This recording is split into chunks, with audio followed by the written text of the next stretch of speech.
और अब शुरुआत करेंगे वर्ल्ड वॉर की, बात करेंगे डील की और बात करेंगे उस हर चाल की जो इस वक्त अंदर खाने चली जा रही है। बिसात बिछाई जा चुकी है और तैयारी है कि कैसे डील के नाम पर सारी कहानी पलटी जाए। लेकिन सबसे पहले नजर डाल लेते हैं आज की 4 बड़ी खबरों पर जिस पर विश्लेषण करते हुए नजर आएंगे। सबसे पहले हम वर्ल्ड वॉर में बात करेंगे। डील फाइनल लेकिन हॉर्मूज नहीं खुलेगा, यह हम नहीं कह रहे, यह वो कदम बता रहा है जो युद्ध के दौरान ईरान ने उठाया। माइंस बिछा माहम 300 और ऐसी कई माइंस जो हैं स्ट्रेट ऑफ हॉर्मूज पे बिछाई गई। चलिए बिछा तो गई, लेकिन सवाल यहां यह हो गया है कि अब उन माइंस को हटाएगा कैसे। पता ही नहीं है कि कहां पर वो माइंस लगाई गई थी, कहां पर वो माइंस बिछाई गई। और इस वजह से अब सवाल मंडरा रहा है, पूछ रहा है कि भाई साहब ये माइंस वाला कार्यक्रम कब होगा। और अगर इन्हें हटाने में किसी तरह की दिक्कत परेशानी हुई तो यकीन मानिए स्ट्रेट ऑफ हॉर्मूज को खोलने की बात तो सामने आई है, लेकिन इसमें वक्त लग सकता है और यह वक्त बहुत लंबा हो सकता है। हफ्ते दर हफ्ते नहीं, महीनों लग सकते हैं। अब आखिर इसमें किसकी मदद से इन माइंस को हटाया जाएगा वो इनसाइड स्टोरी आपके सामने रखेंगे। लेकिन दूसरी बड़ी खबर जिस पर चर्चा करते हुए हम नजर आएंगे वो भी आपको बता देते हैं। दूसरी बड़ी खबर विश्लेषण करेंगे वो है कि अब जंग के बाद ताकतवर ईरान नजर आ रहा है। ये मैं नहीं, रिपोर्ट कह रही है और ये रिपोर्ट बता रही कि कैसे स्ट्रेट ऑफ हॉर्मूज से लेकर बाब अल मंदेब तक कंट्रोल में ईरान के पास। मौका दिया किसने? अमेरिका ने। युद्ध करके एक मौका दिया और ईरान को यह समझ में आ गया कि स्ट्रेट ऑफ हॉर्मूज की अगर नस दबा दी जाए तो वैश्विक स्थिति खराब हो सकती है और यह चीज ईरान को पता है और इस वजह से ईरान इस वक्त ताकतवर नजर आ रहा है। यानी युद्ध से नुकसान अमेरिका की नजरों में ईरान को हुआ है, लेकिन रिपोर्ट यह कह रही है कि ईरान पहले से ज्यादा मजबूत हुआ है। कैसे वो आपके सामने रखेंगे। लेकिन तीसरी बड़ी खबर जिस पर चर्चा और विश्लेषण करते हुए हम नजर आएंगे वो है कि G7 में ट्रंप की दहाड़ देखने को मिली है। दोस्ती में दरार आई है। दोस्ती में दरार से आप समझ चुके हैं। डोनाल्ड ट्रंप ने एक बार फिर से दोहराया और एक बार फिर से कहा है, वो भी कहां पर? G7। कह रहे हैं कि अगर मैं नहीं होता तो इजराइल नहीं होता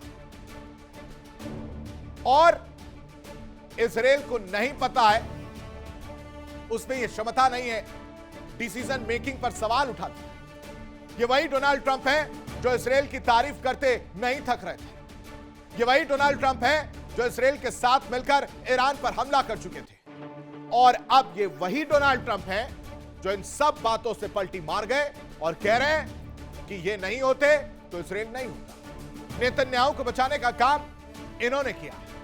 अब इस तरह के बयान G7 जैसे वैश्विक मंच पर क्यों दिया गया इसका विश्लेषण करेंगे। लेकिन चौथी बड़ी खबर जिस पर चर्चा करते हुए हम नजर आएंगे वो भी आपके सामने रख देते हैं वो है कि अंतिम समय में समझौता अटकेगा। यह दावा किया जा रहा है, यह विश्लेषण किया जा रहा है दर्शकों और कहा जा रहा है क्योंकि इजराइल चुप बैठने वालों में से नहीं।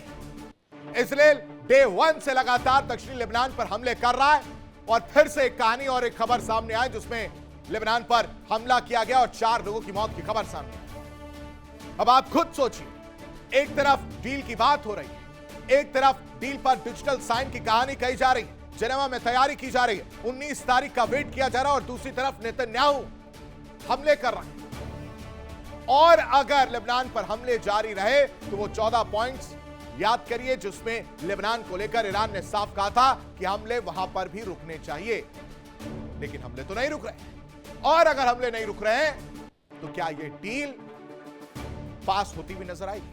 यही बड़ा सवाल है जिस पर विश्लेषण करते हुए नजर आएंगे 4 बड़ी खबरें जिस पर हम चर्चा करेंगे और आपको बताएंगे इसकी पूरी इनसाइड स्टोरी की कैसे वर्ल्ड वॉर में अब नेतन्याहू और ट्रंप के बीच दरार आ चुकी है। माइंस वाली कहानी को लेकर परेशानी जो है वो देखने को मिल रही है। फ्रांस ने हालांकि मदद करने की बात जरूर कही है, लेकिन इस मदद के जरिए क्या वो माइंस हटाने में काम आ पाएंगे?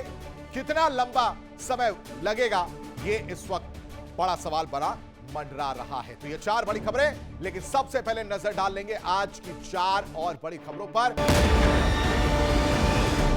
और वर्ल्ड वॉर में इस वक्त की बड़ी खबर का रुख करेंगे। ट्रंप का बड़ा एक्शन प्लान देखने को मिला। ईरान समझौते पर विरोध भारी पड़ा है। ये इस वक्त की बड़ी खबर आपको बता रहे हैं। अमेरिकी प्रशासन में बड़े फेरबदल के संकेत हैं। रक्षा मंत्री और CIA चीफ पर गाज की तैयारी नजर आ रही है। पीट हेग्सेथ और CIA प्रमुख की छुट्टी फिलहाल के लिए तय मानी जा रही है। ये बड़ी खबर है, ये बड़ा फेरबदल है।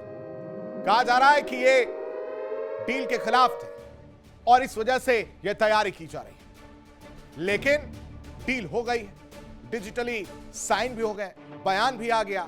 सबसे बड़ा सवाल लेकिन अभी भी समंदर की गहराइयों में दबा पड़ा है, या फिर कह सकते हैं कि छिपा पड़ा है कि आखिर हॉर्मूज खुलेगा कैसे। जिस जलमार्ग से दुनिया का करीब 20% तेल गुजरता है, उसके नीचे बारूद की बिसात बिछी हुई है और दावा है कि ईरान ने समुद्र के भीतर महम 3 माइंस तैनात कर रखी है। और जानते हैं, हर माइंस में सैकड़ों किलो विस्फोटक है, यानी कुल मिलाकर हजारों किलो बारूद समंदर में। समंदर के भीतर मौत का ऐसा जाल बिछा हुआ है जिसे हटाना किसी एक बटन का खेल नहीं। देखिए इंडिया डेली 24/7 अब आपकी स्मार्ट टीवी पर। इंडिया डेली मौजूद है सभी डिजिटल प्लेटफॉर्म पर लाइव और लगातार। इंडिया डेली 24/7 हर दिन राष्ट्र को समर्पित।